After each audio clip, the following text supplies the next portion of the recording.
The views and opinions expressed in this program do not necessarily represent those of Natural Bridges Media or KSQD's staff, volunteers, or underwriters.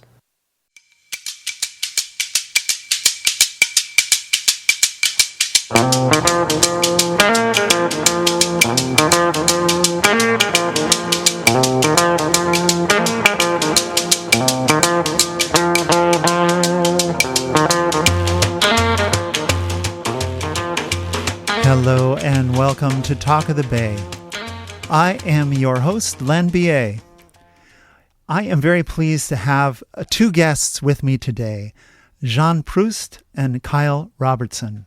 Jeanne Proust has studied humanities, philosophy, and visual arts in Bordeaux, Berlin, and Paris. She has been teaching philosophy for the last 13 years in the U.S. Her PhD dissertation focused on the pathologies of the willpower, both in philosophical and psychological perspectives. But her interests are wide. Among many fields, she does research in ethics, philosophy of technologies, bioethics, feminist theory, and aesthetics. While teaching at different universities in New York, Jeanne has been advocating for a widening of philosophical education beyond the academia frontiers by participating in different events open to the general public. She taught at Rikers Island as a volunteer, and if you don't know where that is, it is a rather infamous prison in the state of New York, and regularly gives public talks in philosophy, leading her to recently produce her own podcast, Can You Feel It? Nice pun, feel spelled P-H-I-L. She also collaborates with artists on her photography, drawing, and painting works. Jeanne currently teaches as a lecturer for UC Santa Cruz and is involved with the Center for Public Philosophy. This spring, she is leading the production of the Crossing Borders event, coming up this weekend, along with workshops for undergraduates on the ethics of new technologies based on the TEQ DEC project. Jeanne Proust, welcome to Talk of the Bay. Thank you, Len. Very happy to be here. Also with us is Kyle Robertson. Kyle Robertson is a continuing lecturer in the UC Santa Cruz Philosophy and, in the UC Santa Cruz Philosophy and Legal Studies departments and a staff member at the Center for Public Philosophy. As a part of the center, he founded and directs the Northern California High School Ethics Bowl program, teaches as part of Mount Tamalpais College at San Quentin State Prison, runs local pre-college philosophy programs, and regularly speaks and publishes on public philosophy. He also works with a variety of national organizations in public philosophy, including the Public Philosophy Network, the Philosophy Learning and Teaching Organization, and the National High School Ethics Bowl. Kyle Robertson, welcome to Talk of the Bay. Thanks so much for having me, Len. I'm really happy to have you both here, and you both work in education, and though your full-time commitment is academic, you also work with prison inmates, K through 12 students, and the general public. Kyle, could you talk about the significance of philosophy and why you think it's important to broaden its exposure? Sure, I'll give a short answer and we can follow up on any part. I mean, I think it's really important for both philosophers and the public. So philosophers, I think it's important to connect our ideas to real concerns and pragmatic concerns and put it in ways that are understandable to people outside our expert discipline. But my pitch for people who haven't been exposed to philosophy is I think you can't escape doing philosophy. You can only do it well or poorly, right? Like it's a skill you're using, right? So you're making ethical decisions all the time, right? Whether and how you're thinking about it. You're making epistemological decisions, which is decisions about what you think is true or false, how you're going to form beliefs about the world, right? These are the fundamental parts of philosophy. So you're doing it no matter what. Little kids are doing it no matter what, right? We're just trying to formalize and help everybody talk about it more. So that's the short answer, but I can go into any part of it. Jeanne, would you like to add to that? Well, I very much agree with what Kyle just said, and I just do believe that it is very important to also just hone a little bit our critical thinking skills, specifically at this time, in our society. I would say that there is an urgent need for more critical thinking skills, for being perhaps more attentive to certain fallacies that are out there in the public discourse, etc. So I think it's a very important tool set to actually provide people, and that's why philosophy should not be done exclusively within the academia walls. And vice versa, I would say that philosophers benefit tremendously from forcing themselves to actually talk to the public.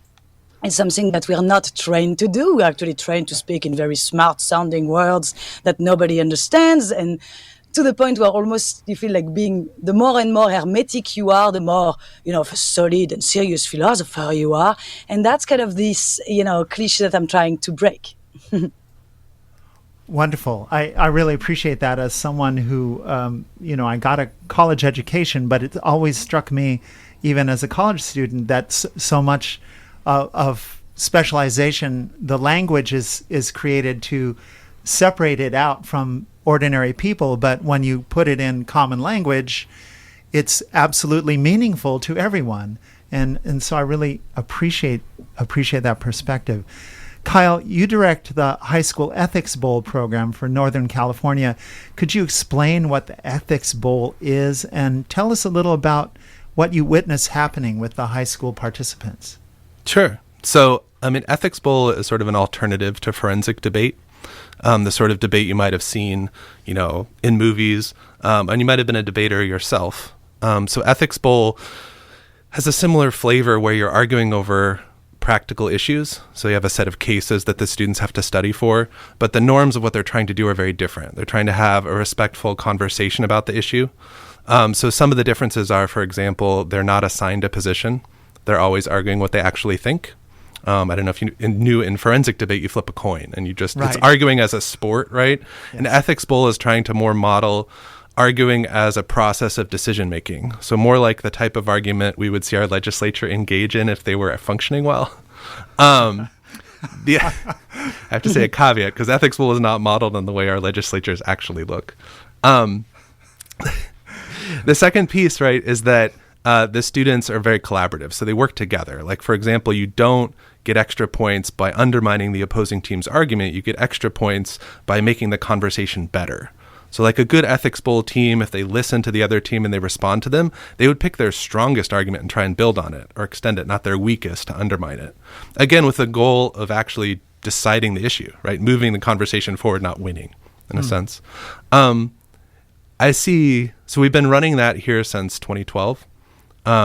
So I see a lot of things among the students. Some of the most profound things I saw early were exactly in students who did forensic debate and came to Ethics Bowl and were blown away and just so excited about arguing constructively as opposed to as a sort of rhetorical combat. But the second, I really love seeing what happens when the volunteers hear high school students engaging in these difficult issues, right? The volunteers are folks from our community, faculty, professionals, and the like, and they come in on a Saturday and they listen to these high school kids analyzing contentious political issues, and the high school kids are really insightful. So I see a lot of hope. I see a lot of sort of people becoming more hopeful about the future, seeing, 18-year-olds engage on these issues. Yeah. Right, and even just giving them an opportunity to explore questions and as you said, not like in forensic debate where, you're assigned a side and you have to try to come up with an argument. They're actually trying to explore the issue that's presented to them from their own convictions, right? Right. So they're always arguing honestly what they think, right? Now, that being said, part of Ethics Bowl is valuing how well they understand the other side. So they're explicitly scored on how well they answer the question, but how well they can articulate and respond to why somebody would disagree with them.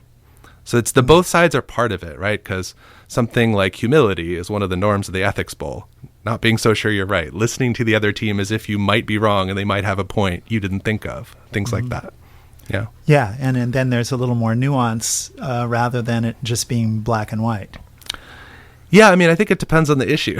Sure. Because part of arguing what you really believe is you might really believe it's black and white, right? We're giving them contemporary issues that are really contentious in our country. So, like, for example, one of the cases they argued this year was about Emmett Till's murder, and there was a news story about the woman, Carolyn Bryant, who pointed him out. And there was a warrant that had been found for her arrest, and there was this question of whether it should be served now, right? She was alive. They had found this warrant. Should she be arrested now and tried for being part of the conspiracy to murder him? This was written up in the news, and people had very strong opinions. And so they're talking, like, it's free and ethicsable for them to say they think it's clear yes, or they think it's clear no, right? They can take strong positions. Right. Wow, Yeah. that's fascinating. And I just want to echo what you said about the capacity of high school students to go deep.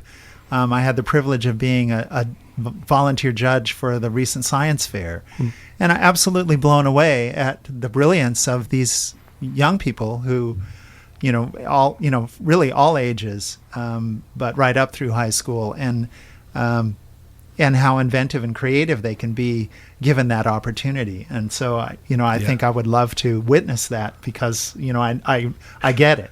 Well, you're hereby invited to judge the next bowl if you'd like to. Okay, we'll sign up after the show. I appreciate that. One of the things that the Center for Public Philosophy is doing is a program in tech ethics, and the ethics of the tech industry, especially right now in regards to things like social media and artificial intelligence. It's on a lot of people's minds these days. Could you tell us about that tech ethics program? Well, yeah, I'll defer to Jeanne on this one because she's been doing some work with that recently. Yeah, gladly. So I've always been interested in technology, though quite a dinosaur myself. So I remember very well when Facebook came out, I was like, nah, I'm not doing that. I was not attracted to it somehow. I had a bit of a flair for something that was luring I don't know. I was a bit suspicious about it.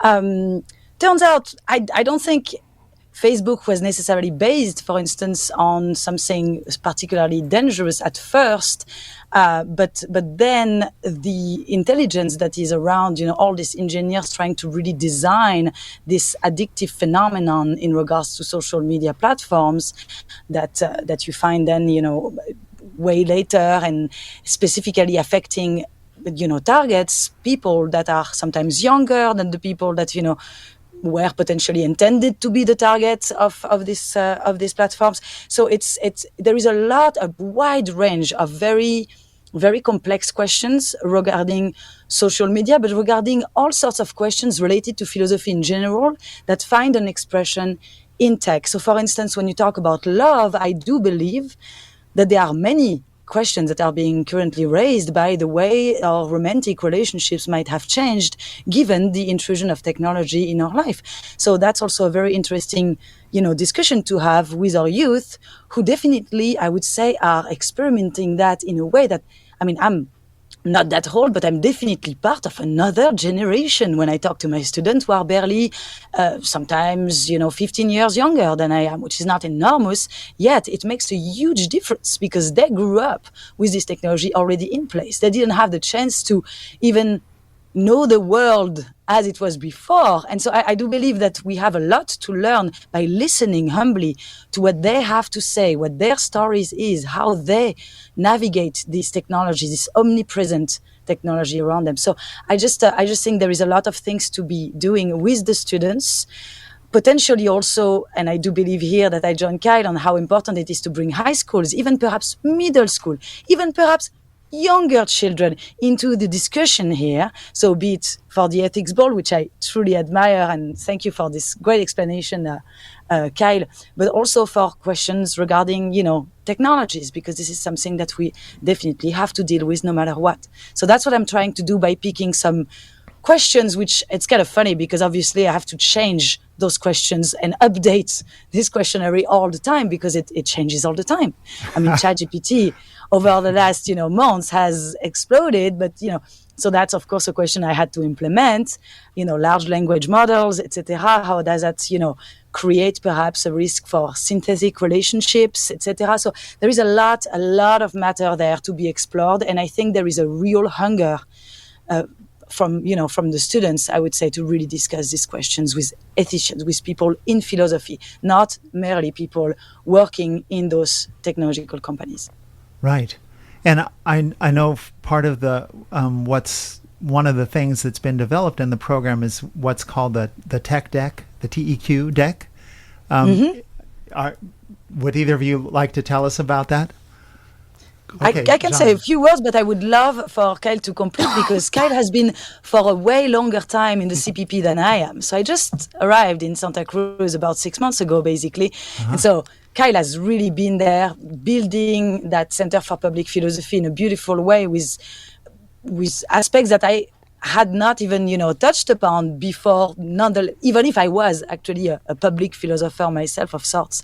But yeah, the Tech Deck was a project that actually was launched, I do believe, correct me if I'm wrong, Kyle, later, by John Ellis, who's the current director of the Center for Public Philosophy.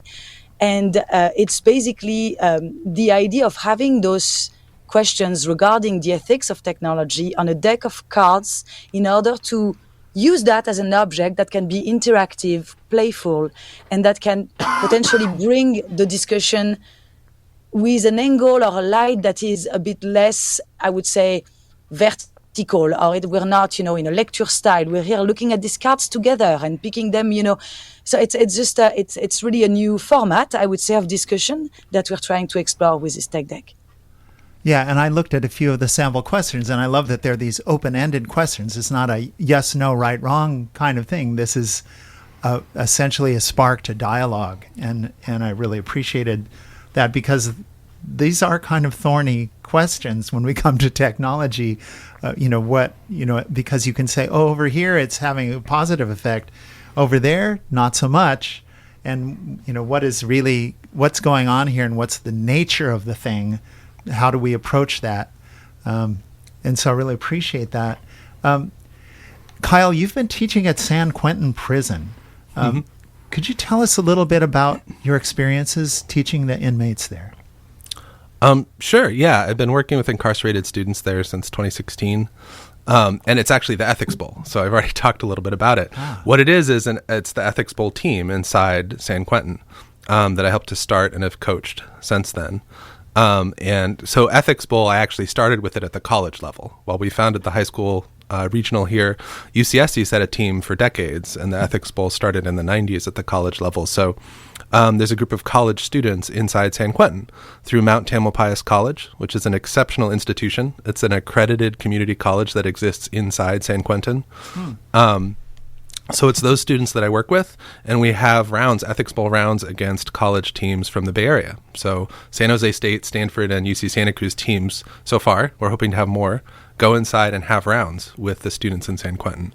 Yeah, it's an exceptional experience. I really enjoy working there, and happy to talk about fantastic. Any aspect. I want to add that I was very, very grateful, I would say, to be one of the judges for the last Ethics Bowl that took place in San Quentin.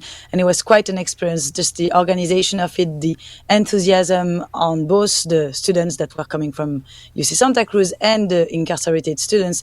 It was actually a very, very pleasant experience, very rich. I really enjoyed that. It was a very different take on the experience I had in prison on Rikers. So I was very glad to be able to witness that. Yeah. I want to ask you a little bit more about your experience in Rikers, but before I do, I just want to tell our listeners you're listening to Talk of the Bay on K-Squid, and my guests are Jeanne Proust and Kyle Robertson. They are faculty in philosophy at UCSC. They're both involved with the Center for Public Philosophy, and Jeanne is the main organizer for an event coming up this weekend called Crossing Borders. So, Jeanne, you mentioned that your experience as a judge for the Ethics Bowl held at San Quentin was different than what you experienced working with prisoners at Rikers Island, and I wondered if you could talk about the difference and maybe a little bit about what you did witness at Rikers. Right. So, I really admired the organization, the preparedness that the students were just showing for the Ethics Bowl, because it's really oriented towards that event. So I think it was just very well done. Whereas the way I was approached to actually volunteer in prison was very different. It was actually a an institution that I think doesn't exist anymore, that used to be called the Prison Education Initiative, and then the People's Education Initiative. And it was just basically trying to implement some classes. It could be art classes, it could be, whatever I wanted, basically. And I just had to show up there and I had to do everything from scratch. There was no specific incentive for the students to be there because there was no degree that was delivered, for instance, when you can have that in other, other facilities. But at the Roses Center, which was the female prison on Rikers Island, which is where I taught, they were not actually offering that. So there was really a lack of means, I would say, to make it really a meaningful experience. Nonetheless, I really enjoyed the all the time I spent there. It was, it was, of course, very challenging at times. But I would say what was really interesting to me, it was really how far I had to go, the humbling experience from my end to just face people who didn't know what philosophy even meant and who told me, look, what are you doing? What is philosophy? You mean you're doing debate? And so we started really there by defining what philosophy is, by defining what debate is, etc. And actually the organizer, the people at the People's Education Initiative told me, maybe just teach French. That might be easier. Well, I don't know. I can't afford to do that. So and I did. And it was complex because some of the questions that we decided to discuss, I would basically show up in class and let them choose among about 10 questions. Very broad questions that could be about aesthetics, about the experience of beauty, about the experience of friendship. It could be about also the definition of right and wrong, evaluating, for instance, lying, etc., and truth-telling.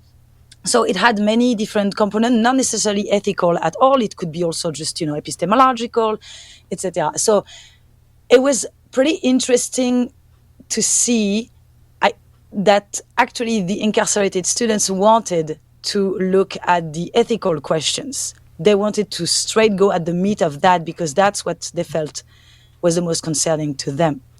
So I didn't want to force them to do that, which is why I kind of suggested other questions, because I kind of assumed that it would be some kind of a parenthesis in their day where, they go in this philosophy class and they can talk about something else than, whatever touched upon the legal and ethical issues they had faced in their life.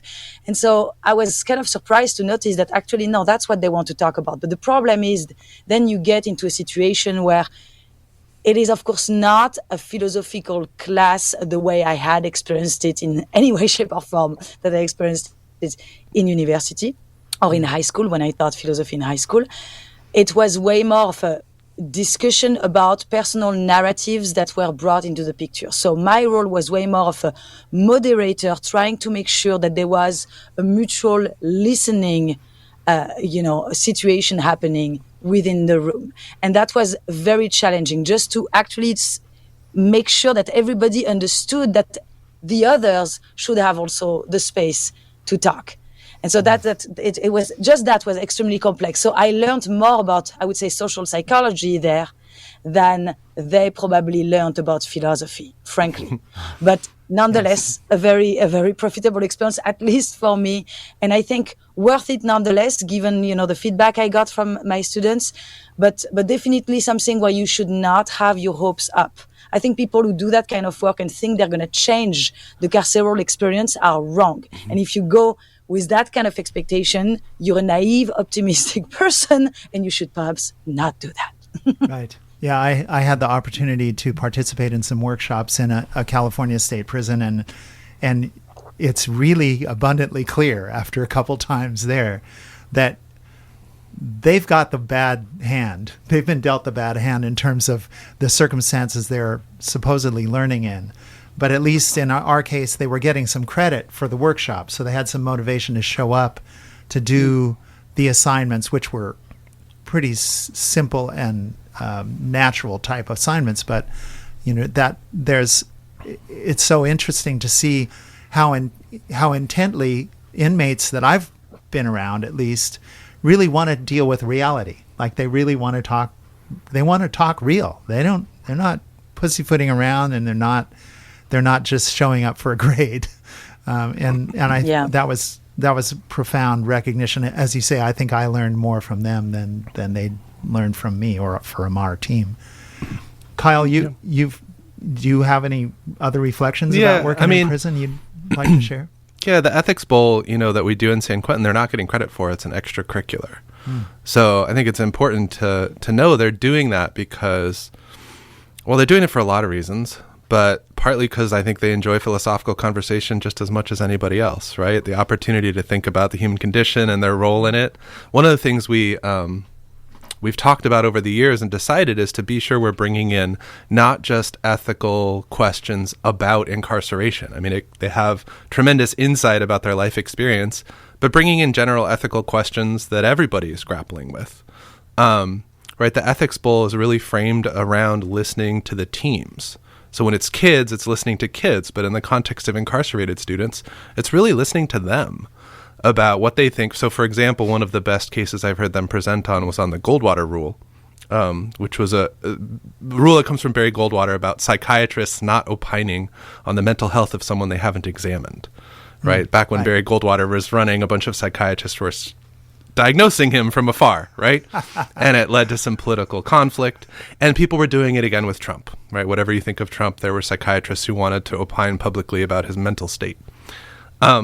The team of students from San Quentin had deeply profound and insightful things to say about what it was like to be examined by a psychiatrist when it wasn't your choice, because they go through that process for parole, right? They all have direct experiences of what it's like to be examined in this sort of adversarial, loaded way that none of us have usually ever been examined. Right.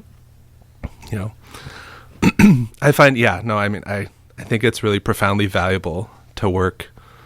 I have a lot of questions about what it means to work in an institution that I'm worried about its ethics, right? What does it mean to be part of the structure that's in there? There's this debate in higher education and prison, I think, between abolitionist and reformist interests, right? So folks who are worried about abolition might not like the reform or think that it's not the right sort of solution.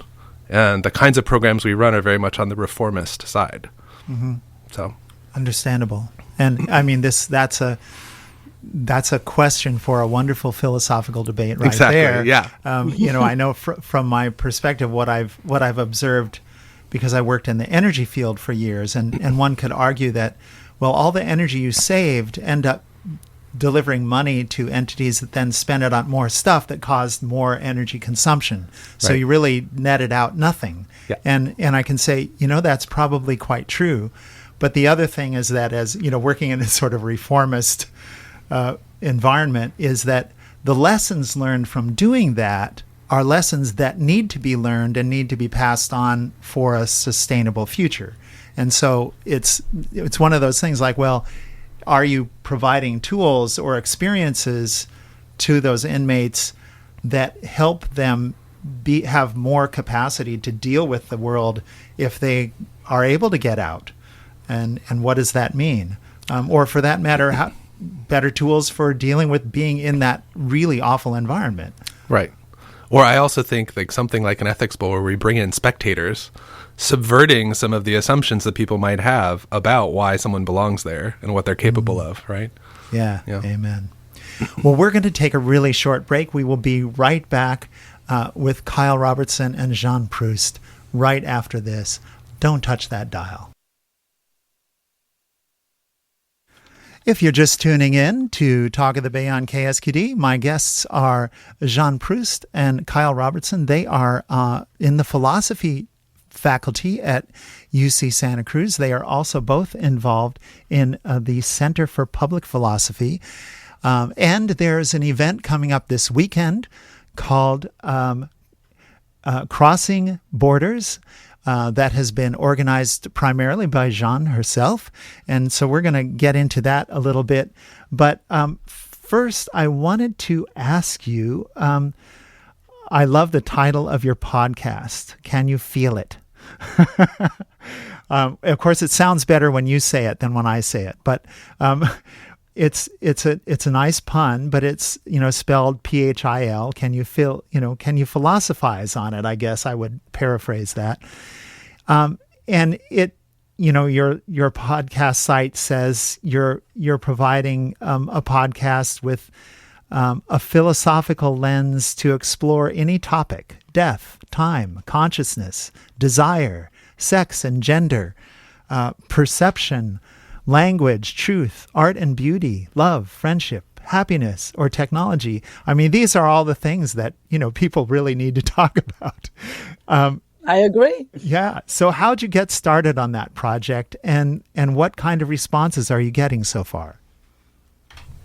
So sorry, Kyle, because Kyle asked me this question actually a few days ago when I went to his seminar for public philosophy, and I just explained a little bit the process of my starting that podcast. It was really, the conjecture here is worth mentioning. It was the start of the pandemic. So all my classes at Fordham University and NYU were removed online. And I just found myself with a bit more time than usual on my hand, despite the research I was doing on aside from the teaching that I had to do, and I always loved the radiophonic, the audio format. I do believe it's a very powerful format.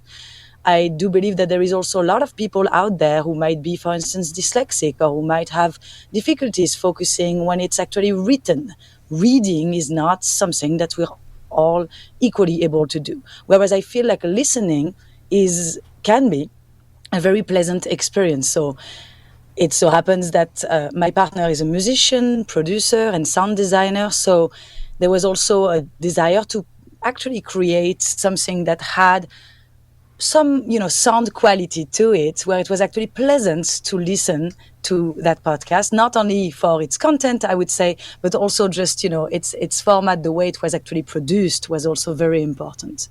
And so we ended up collaborating on this together, and with music and themes I would just choose and, talk about, sometimes inviting people over that were not actual experts, because I do believe it's also important to have sometimes on the show people who are not, the specialist philosopher, niche regarding that specific, very, very precise, which is yet again another problem that I think academic philosophy has, is that we're over-specialized, and so specialized indeed that we lose that generalist attitude that I think philosophy can greatly benefit from. And so here I really just wanted to tackle some, grand themes like that by adopting different views, not necessarily making a point in what I was trying to say, not necessarily trying to build an argument of any sort, but just having a conversation about what it means to face death, what it means to, what's the difference between romantic love and friendship, for instance. What is positive psychology doing to our conception of happiness, for instance? So it could our disability, what does it mean, etc. So I took great pleasure at doing that. I think that's also important to mention. If you're not having fun doing it, it's not worth it. And listening to some friends of mine who were not necessarily philosophers, or actually were not philosophers for, most all of them, had something interesting to bring to the picture that kind of forced me to pause and be like, wait a minute, I was going with my philosophical greed on that concept. I was already kind of foreseeing the possible avenue of thought, and now I have this person coming up with a point I hadn't thought about before. So I would reflect on that if I could, and it was so it lasted a little while, and I cannot wait to start again actually for the new season. Great. And are the podcasts you've done, are they available as recordings that people can listen to? Absolutely. They are on all the platforms you can find, be it Spotify, be it Apple Podcasts. You can find them everywhere with that stupid pun in the middle. Can you feel it? That's great. That makes it easy. That's great. And it's so interesting that emerged out of the conditions of the pandemic, where you actually had time to think about doing something different and something that you could reach people, remotely with. Exactly. Yeah. And actually, so you asked me also about the feedback I got from that experience.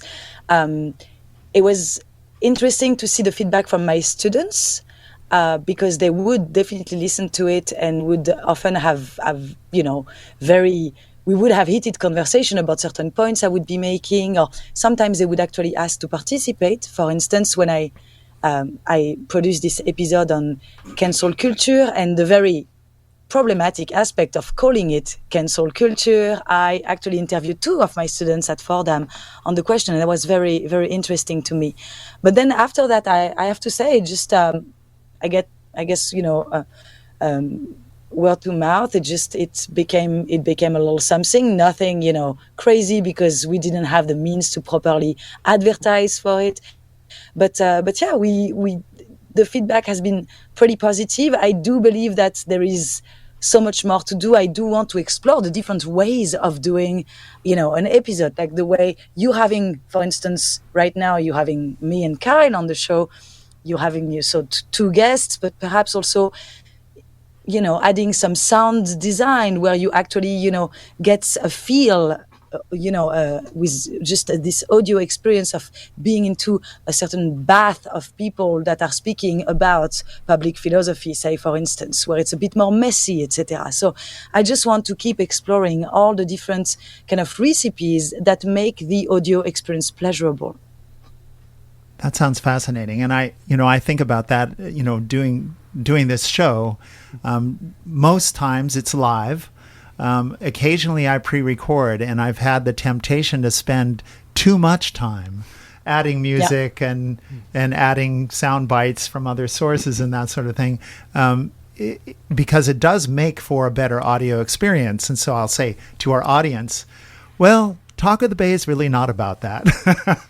We're just trying to bring in, people who have things to tell us about, what's things that are relevant to us here locally in the Monterey Bay area, and it's an interview show. So we're, it's not going to have that beautiful audio texturing that you get from Can You Feel It, or from Bioneers Radio, or from some other sources that I've enjoyed myself. There's so many directions we could go, but I think I should ask you about Crossing Borders, which is coming up this Saturday, May 13th. It's at UCSC's Institute of Arts and Sciences, which is on the west side of Santa Cruz. It's not on the campus. It's labeled Crossing Borders, an evening of philosophical discussions. But when I looked at the lineup, I realized, well, there's going to be live music. There's going to be speakers from other disciplines talking, kind of taking a philosophical tack on their fields. And some participatory activities. So could you tell us, Jeanne, about this event and how it came into being and why you call it Crossing Borders? Right. So thank you so much for mentioning this event. I really hope that, I do believe that a lot of people are going to be joining us Saturday. And so Crossing Border was actually a theme suggested by one of my students, who is part of the Philosophical Slug Society, which is a little association of students at UC Santa Cruz. And they've been helping tremendously to put this project together. They really said, this is a great idea, let's do it. And they pushed me to really do it, despite the fact that, we had to deal with deadlines, it would be a lot of organization, and we managed to put it together. And I'm very, very excited about the results. It is, I understand your concern about philosophical discussion, where really we have visual artists, poets, mathematicians. So wait a minute. And that's actually one of the questions I do believe public philosophy has to ask itself, namely, well, how transdisciplinary can we be while remaining in philosophy, right? So to what extent can we actually cross those borders, the borders between disciplines, right? When still we could be, talking philosophically, right? So it's called also here an evening of philosophical discussions because it's in the footsteps of a great event series that you might know about, which is called the Night of Ideas, which previously was called the Night of Philosophy for a long time before. Yeah. And so the last one in San Francisco, I think happened, 2 months ago? I went there and saw a little bit what was going on because I'm more used to the Brooklyn version of that. I've been participating to the Night of Ideas in Brooklyn for about 5 years. And I've always been the speaker. I've always been one of those philosophers who speak about something at the Night of Ideas, sometimes at 5 a.m., 6 a.m., because it was really the whole night. Wow. So this is a modest version of it, right? 6 to 10 p.m. It's not going to harm you. We're all going to go to bed, safe and sound. It's going to be fine. But it's kind of, it adopts a similar kind of idea that we need to be a bit more transdisciplinary. And it has also this feature that I like, which is this kind of like menu situation, right? And I know that very well because having, done my PhD on the pathologies of willpower, when I go to a restaurant, I take forever to choose because to choose is to renounce. And so that's what people will have to do. They're going to look at what's happening at 7 p.m. and they're going to be like, well, I got to make up my mind between, going with Luc, the curator, and take a walk through the exhibition, or going and listen to Noel, or going and listen to Victoria. So it's going to be basically, a choice that people need to make, and nothing can be seen, not all of it. You got to choose. And so that creates also a movement, I would say, within this venue, which happens to be fantastic, called the Institute of Arts and Science, of the Arts and Sciences, which is not on campus. And I really like that, because this way we can actually make this event a truly public event. It is not going to be attended only by people from the academia. People living on the West Side live way closer to this place than than some faculty members or some students. So there probably will be a lot of people from UC Santa Cruz, of course, but not exclusively. And that's kind of like the whole point here. And I really want it to be, again, a crossing borders moment between precisely the world of academia and the local communities in Santa Cruz. For instance, and here I have to be thankful to Kyle, the Santa Cruz Chorale is actually joining us, and they're going to be singing during, I think it's at 7:45, so I'm very excited about that.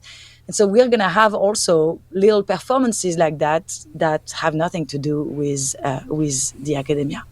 Right. I noticed Watsonville Taiko drummers are at the beginning also. So you have a variety of things going there. Are there any particular people in the roster of speakers, and I noticed some of it is even Q&A stuff, that you want to bring to the attention of our listeners? I can just, very briefly add that there will be this slug philosophical society I mentioned earlier, with one of the students having chosen the theme Crossing Borders. They're going to have a little booth, Ask a Philosopher a Question booth, which is something I also used to do in New York, which is very funny when you just, prep a bunch of questions and people stop by and just, have a philosophical conversation. So I'm glad the students are actually doing that, because I think here again, it contributes to breaking this verticality of just, the lecturer, the experts talking to the public. Like, it's going to be more of a conversation. And that's what I told all of the speakers here, some Rita, Pedro, Gabriel, Kali as well, among, the others I haven't, cited yet. They're really informed that it needs to be something interactive. We're not here just to deliver some knowledge. We're here to communicate with the public. And so I really hope that's going to be going on all night. That's terrific. And that is from 6 to 10 this Saturday, the 13th, at the Institute of the Arts and Sciences, which is on Panetta Lane, right off of Delaware Street on the west side of Santa Cruz. Yeah. Great. If you're just tuning in, by the way, my guests are Kyle Robertson and Jeanne Proust, and they're here on Talk of the Bay talking about the work of the Center for Public Philosophy, their experiences as philosophy teachers and educators, and also about this Crossing Borders event coming up Saturday. Some people may have tuned in and thought, "Oh, they're talking about philosophy. I'm just going to change the station." Why is philosophy important? What does it bring to us in terms of meaning, and how do we apply philosophy to the challenges of modern society? Or, for that matter, how do we apply philosophy to even defining what's modern or what constitutes a society? And I know you can go on. You each get about 6 minutes. I'm making this as unfair as possible. Oh my You gosh. go ahead, Kyle. I'll complete if I have to. Yeah, well, I don't know if I'll take 6 minutes. So part of what draws me to public philosophy is exactly not being the sage on the stage, right? And being the expert who's like, tell me what to think about this. So, but I'll tell you some of my responses. I mean, the thing I was thinking of as you're asking the questions is, I really deeply believe that we can't think well alone, that we have to think well, we have to talk to each other and we have to engage with each other. And so I think of philosophy, particularly like public philosophy techniques, as sort of tools, practices, and habits of how to have constructive engagement with each other around these questions. I think, the traditional philosopher who sits in the armchair and thinks really hard and writes this brilliant paper, I feel like you're just as likely to come up with madness as anything insightful when you're caught in your own head, right? And this is why I think public philosophy is so important for philosophers to engage with each other, to put their own ideas out there in a public forum, not just to the 10 other people who are in your subdiscipline at the conference you go to, right? So yeah, I think it's fundamentally a part of being human to share our reasons with each other, to care enough about each other that, I want to know what your reasons are and I want to talk to you about them. And if you have different reasons from me, I really care because I think you're a good person and I'm wondering why you see it differently, right? So I think it comes from that genuine motive for curiosity and for sort of respect. This is part of why a lot of the public philosophy programs I care most about are about giving respect and treating as peers communities that are historically marginalized. So listening to voices that aren't usually listened to seriously, right? Yeah, that's a lot of what we're trying to do. Right, and it is such a common phenomenon in our society that people sort of say, this is somebody I do listen to, these are people that I don't listen to. Mm-hmm. And to sort of have a dividing line of, oh, I don't listen to them. Right. And I do it. I mean, there's certainly, people talking on the radio right this minute that I will say, I don't listen to that person. Yeah. Well, I do too. See, right? I say all these things, but I say it's important because I understand the temptation. Like I feel the same way, right? Mm-hmm. And so I'm not talking about things that I see other people doing, but I'm somehow removed from, right? We're specifically talking about the things that are really tempting and difficult, and that's why we need each other. Like we have to struggle together. Like I don't trust myself to get out of that mindset on my own. Yeah, I'm with you there, and I think that's so important and beautiful that you're fostering that through the work in public philosophy to open that up, because those times that we do actually get personal with someone we disagree with, mm-hmm. we often find out that their motivations and their thoughts around it actually are born of something that makes total sense to us, that we can empathize with, even if we don't come to the same conclusion, that we begin to have an understanding of what is behind, what makes someone who they are. So I really appreciate that. Yeah. Yeah, I want to echo what Kyle says with this conversational aspect, this dialogue aspect of public philosophy. It's very true, but there is also, I would say, just a genuine pleasure that is taken. Intellectual pleasure is something that really exists and need to be talked about. Like it is not just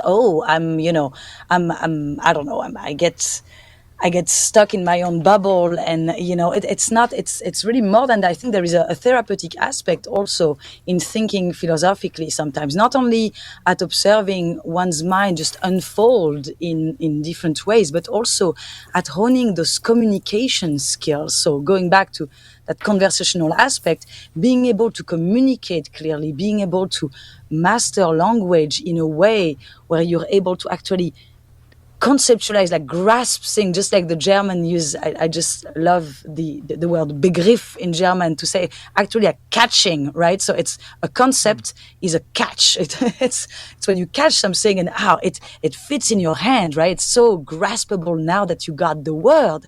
And so I think that also maybe it's not actually, it's not only about philosophy. You find that in literature as well. And I do believe that those two disciplines are actually sisters. And that's something that I also tend to promote, to say, well, philosophy is not just, its own very cold, kind of very technical, very almost only reduced to logic kind of place. It's also a place of sensibility.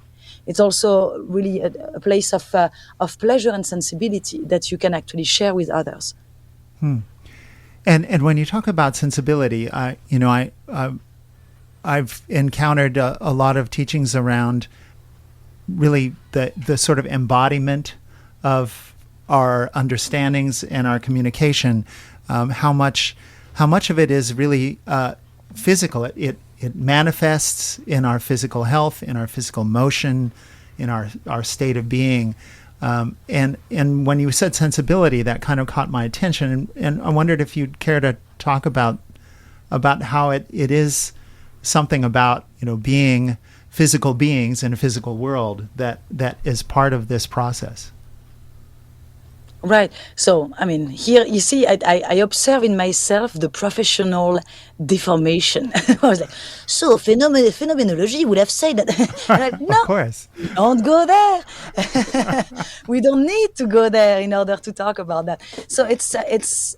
I do believe, just to take perhaps a personal example, when you start talking about, I was talking about new technologies and how it affects, certain friends at the moment in regards to their romantic life, and it's the ability to just listen carefully to the choice of words that the other chooses, and then just reacting, kind of being able to take perspective on how you react and which words you are using. I do believe here there is something going on where the more vocabulary you have and the more views, perspectives you have explored, and that's what philosophy helps you do, right? Exploring different perspectives, a variety of angles to look at, sometimes very, very normal things, very, daily things, right? And so I think that having that wealth of different angles and vocabulary to be able to communicate with someone about what they're going through that might actually be painful sometimes helps. I do believe that assessing and dissecting almost with language what somebody can be emotionally going through, for instance, is something that philosophy helps doing. I do believe that. And so that has, of course, emotional consequences, just because you are able to see yourself better, identify, better assess, diving a bit deeper than what you're just, feeling on the surface, but by precisely adopting that analytical mind a little bit more, it actually provokes other forms of emotions. And so I do believe we need to be really sensitive to that. Yeah. Yeah, and I've heard it said, humans are meaning-making beings, and it seems to me like philosophy, comes from the Greek, the love of knowledge. Like that there's a big part of that is the role of philosophy is in assigning or creating meaning for what we experience in life. Is there? I don't know. Does that make any sense? Does that strike any chord? Go ahead, Kyle, and then I'll say something as well. It does. I tend to think of philosophical work more as creating together, and giving us common language and tools to talk about meaning and try and understand it better. But I don't think most philosophers, many working philosophers, and I think public philosophers often shy away from that kind of description, right? Because they're interested in analyzing or helping us understand how we make sense of things, not telling us how to do it, if that makes sense. That's an important distinction. Yeah. I appreciate that. Okay. Yeah. I think absolutely. It's I remember one talk I gave. It was like a retreat weekend upstate New York, and they wanted me to talk about the meaning of life. And here I was, 2 days stuck upstate New York with 150 people, where I had to talk about the meaning of life, and all of them came with this idea that I would deliver some kind of recipe. They would all get out of that weekend knowing exactly which direction they should take to have a fulfilling, meaningful life. And I was like, yeah, not precisely. So a second ago, I said that philosophy can be sometimes therapeutic or have a therapeutic effect, but it's never something you should expect. It's a byproduct that, happily happens, but it's not necessarily something you should expect from philosophy.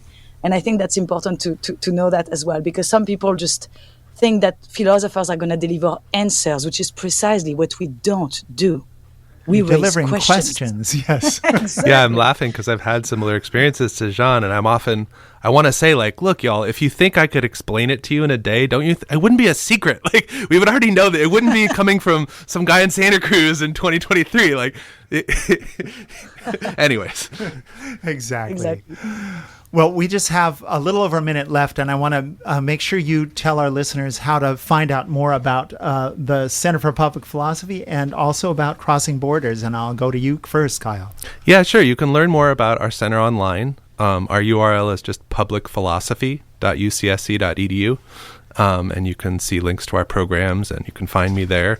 You're also, if you're interested in doing public philosophy of any age, you can email me directly. I'm kxrobert@ucsc.edu, and I'm always happy to hear from folks in the community. Wonderful.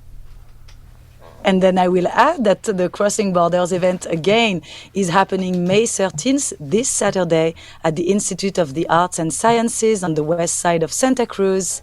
And I really hope we're going to have a lot of people joining. I just want to say that you can find all the information about the program on the IAS website, which is ias.ucsc.edu, and you will be able to find the program of Crossing Borders there. I very much look forward to everything that the Center for Public Philosophy has to offer, both in events, but also with incarcerated students, with children also. So a lot more has to happen and will happen for the CPP.